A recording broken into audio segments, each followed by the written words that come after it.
François. On va donc profiter aujourd'hui parce que c'est un live important, en ce sens que finalement on va se préparer ensemble à Rosh Hashanah, puisque tout le sujet de la préparation à Rosh Hashanah, c'est la Teshuvah. Et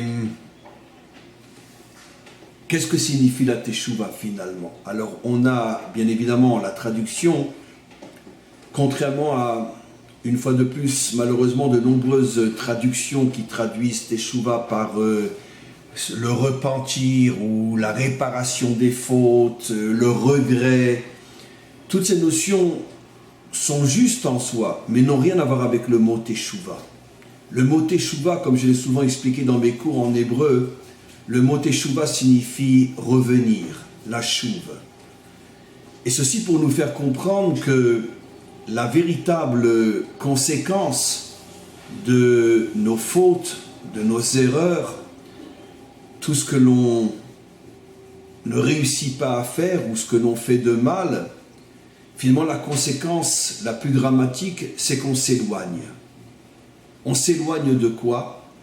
On s'éloigne de notre source, qui est le maître du monde, mais on s'éloigne surtout de notre mission, de ce pourquoi on a été créé. Et je préfère parler de cette deuxième explication. Je me répète, on s'éloigne de notre source, mais ça reste quelque chose de très théorique. On s'éloigne du maître du monde. Très bien, ça veut dire quoi concrètement? On s'éloigne du maître du monde. Alors c'est pour ça que j'ai rajouté, en s'éloignant du maître du monde, on s'éloigne finalement du sens de notre vie, de ce pourquoi on a été créé.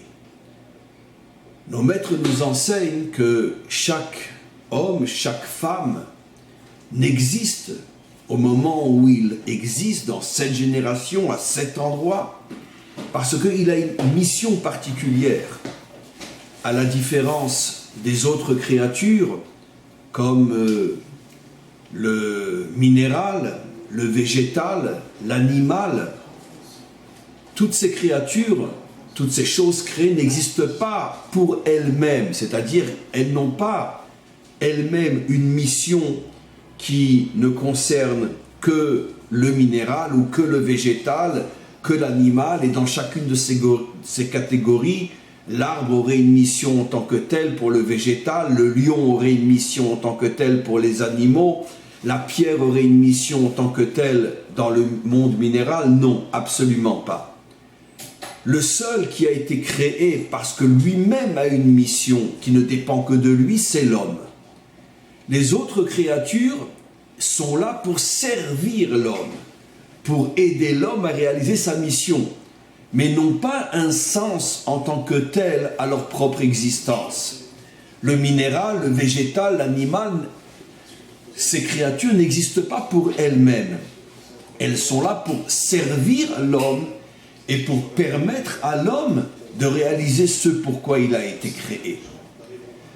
Donc, la seule créature qui a une mission précise, c'est l'homme. Et cette mission précise ne peut se révéler à lui qu'à la condition qu'il reste proche de sa source, c'est-à-dire proche de son identité, proche de sa mission. Malheureusement, nos fautes, nos erreurs nous éloignent selon la quantité de fautes, selon la qualité, c'est-à-dire la grandeur des fautes. On s'éloigne de plus en plus et finalement, on perd totalement le sens de notre vie et finalement, on rentre dans une routine métro, boulot, dodo. On se lève, on va au travail, on ramène de l'argent, on mange, on dort, on vit et on recommence. Et finalement, notre vie devient une vie totalement animale, parfois même une vie végétale, c'est-à-dire on est encore moins actif qu'un animal. Certains même vivent comme des minéraux. Ça veut dire que finalement, ils ne font rien, strictement rien, absolument rien. C'est ce que nos maîtres disent. Il y a des fautes terribles qui nous font tomber au niveau du minéral. C'est-à-dire on ne bouge plus, on n'avance plus, on ne fait rien, on est complètement statique. Il y a des fautes un petit peu moins graves qui nous font tomber au niveau du végétal, c'est-à-dire on a un certain mouvement, mais d'un autre côté, comme tous les végétaux, on est enraciné quelque part et on ne bouge plus. Il y a des fautes qui nous font tomber encore un petit peu moins loin ou moins bas, et on devient un animal qui se déplace, mais finalement sa vie n'a aucun sens en tant que tel, même si on bouge un petit peu ou on fait bouger les choses comme un animal. Mais quoi qu'il en soit, chaque faute nous enlève notre dimension d'humain et nous transforme soit en animal, soit en végétal, soit en minéral. Et donc, c'est la raison pour laquelle la Teshuvah, c'est le retour. Si j'étais tombé au niveau du minéral, je dois traverser toutes les étapes pour revenir à ma dimension d'humain, c'est-à-dire donc je dois du minéral passer au végétal, du végétal passer à l'animal et de l'animal passer à l'humain. Si j'étais tombé au niveau du végétal, alors je dois m'élever au niveau de l'animal puis revenir au niveau de l'humain. Et si j'étais tombé au niveau de l'animal, je n'ai qu'une étape pour revenir, c'est de passer de l'animal à l'humain. Mais quoi qu'il en soit, je dois revenir à l'humain. Et comme je l'ai souvent expliqué et même suggéré dans énormément de cours, la grande majorité des humains au départ dans ce monde ne sont plus humains. Certains sont animaux, certains sont végétaux, certains sont minéraux. Malheureusement, selon les générations, une majorité est au niveau minéral ou au niveau végétal ou au niveau animal, mais ce n'est qu'une toute petite minorité qui est véritablement au niveau humain, c'est-à-dire être un être humain, c'est savoir pourquoi j'ai été créé et vivre dans le sens de ma mission. Mais encore une fois, cela ne peut être révélé uniquement à celui qui ne s'est pas éloigné de sa source parce qu'il n'a pas fauté. Toutes les interdictions de la Torah sont, d'une certaine manière, une protection pour nous éviter de nous éloigner et de perdre complètement le sens de notre vie. Toutes les choses positives que la Torah nous demande de faire sont au contraire des forces qui nous permettent de comprendre et de pouvoir réaliser ce pourquoi on a été créé. À dire que la question que l'on pourrait se poser, mais comment je vais savoir pourquoi j'ai été créé même si je ne faute pas, cette question n'a pas de sens. Parce qu'à partir du moment où tu ne fautes pas et tu te gardes de ne pas transgresser ce que la Torah nous demande de ne pas transgresser, et en même temps tu accomplis ce que la Torah te demande de faire, automatiquement dans ta conscience, tu n'as aucun autre effort à faire, automatiquement dans ta conscience va se révéler ce pourquoi tu as été créé.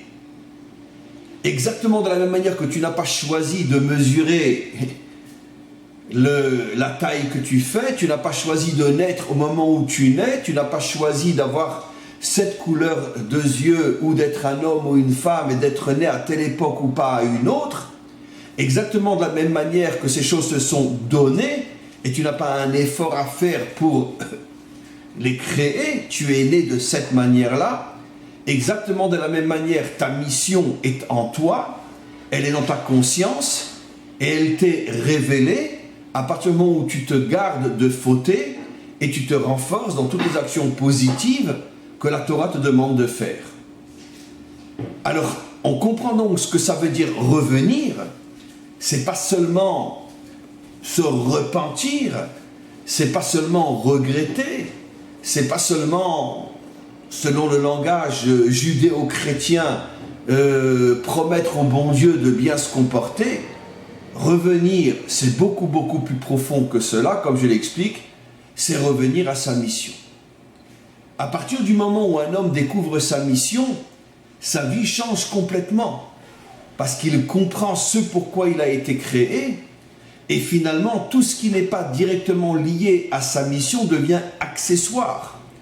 Évidemment, même un homme qui a compris ce qu'est sa mission continue à travailler, continue à avoir des loisirs, continue à faire énormément de choses que les créatures animales, végétales ou minérales font. Je fais allusion à des humains animaux, à des humains végétaux ou à des humains qui sont au niveau du minéral. On continue à le faire, mais la différence est fondamentale. Pour un animal, chasser, manger, dormir, c'est sa préoccupation essentielle. Il ne vit que pour ça.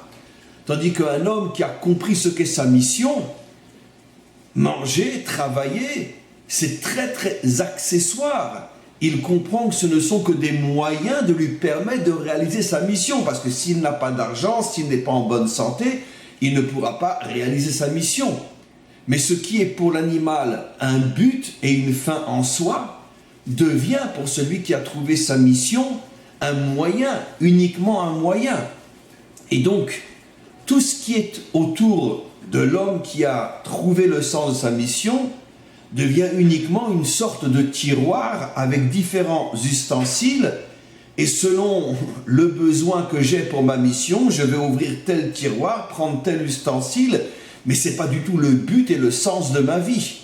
Donc automatiquement, j'ai un certain recul vis-à-vis de ce monde matériel que je ne prends, que je n'utilise que pour ma mission. Globalement, la mission de tous les humains est la même, faire de ce monde un monde dans lequel on peut vivre en paix, en harmonie avec ce monde, avec tous ceux qui y habitent, et que tous ensemble, on construise un monde meilleur, un monde bon, dans lequel le maître du monde puisse se réaliser, se dévoiler, et que nous puissions nous accrocher à lui. Et c'est seulement à ce moment-là que véritablement commence l'histoire. Parce que c'est exactement comme une voiture, tant qu'elle n'est pas terminée, on ne peut aller nulle part avec. Et donc la délivrance finale, c'est pas la fin, c'est le commencement. Pour l'instant, nous sommes dans l'étape de construction du monde. Et il manque encore à cette construction énormément de choses qui fait que l'histoire du monde ne peut pas commencer, puisque les pièces essentielles sont encore manquantes. Donc la mission globale de tous les êtres humains, c'est de terminer la construction de ce monde, mais ça c'est la mission générale, globale. À l'intérieur de cette mission, chacun a une mission beaucoup plus spécifique, beaucoup plus particulière. Et cette mission spécifique, particulière qui est la mienne, celle-là ne peut m'être révélée qu'à partir du moment où, comme je l'ai expliqué, je ne me suis pas éloigné, ce qui est pratiquement impossible, mais surtout que je suis revenu. Alors, le maître du monde a donné des moments particuliers dans l'année où il y a des forces particulières qui se dévoilent dans le monde et qui nous permettent de revenir. Et l'un des mois particuliers, c'est le mois dans lequel nous sommes en ce moment, c'est le mois de Elul. Le mois de Elul est un mois particulier, puisque c'est le dernier mois de l'année avant Rosh Hashanah, avant la nouvelle année.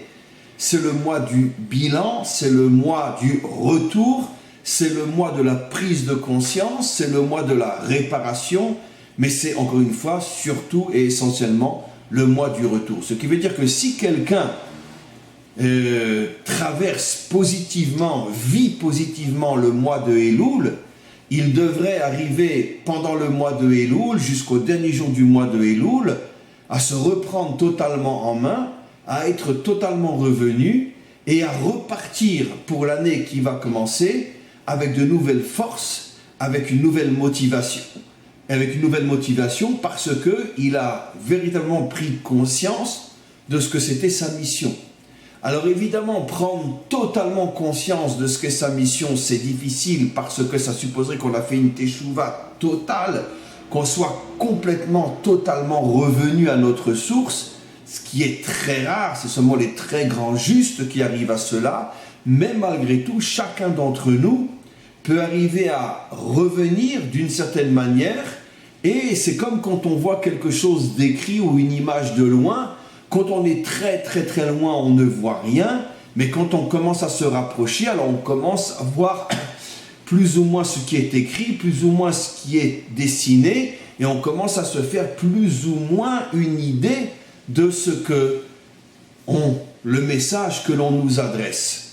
Et donc à partir du moment où quelqu'un sincèrement, sérieusement décide de revenir, en s'éloignant de la faute et en se renforçant dans les commandements positifs, à ce moment-là, le maître du monde, tout de suite, le met en face de cette image qui est le message de sa vie, qu'il perçoit plus ou moins flou, mais qu'il arrive et qu'il commence à pouvoir décrypter.